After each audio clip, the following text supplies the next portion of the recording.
Hello guys, andito ako sa baba, hinihintay ko yung dating ng alaga. Dito lang sa baba ng building, may car lift kasi siya. Pasok niya sa school alas 4 hanggang alas 8 ng gabi. Yan na. Ganda ng ilaw sa labas pagkagabi. Dito banda, maganda mga ilaw. Yan. Tinanggal na nila yung ilaw dito sa baba ng building.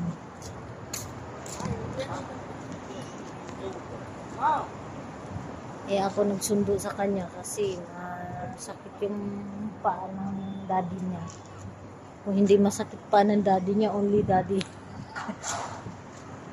Kaya kabilin-bilinan niya kanina, only Atibit can pick me up later tonight.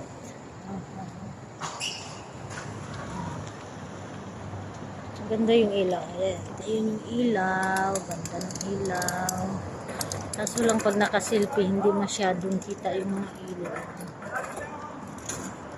Doon banda, maganda ang ilaw.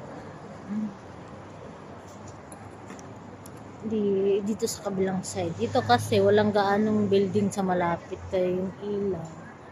Yung sa ano na yun, yung pader na yun. Yung pader na yung simenteryo, yung loob niyan. Yung sa yung pader dito sa likod ko, simenteryo yung sa loob na yun, bakanting lote. Libingan ng mga lokal dito, yung mga taga rito. Pero hindi halatang libingan kasi malinis. Tsaka lang, inanuhan lang nila ng may nakatayong bakal para alam kung saan nakalibing yung tao. Ganun lang. Yun lang guys, malamig na. Buti na nga lang hindi masyadong mahangin.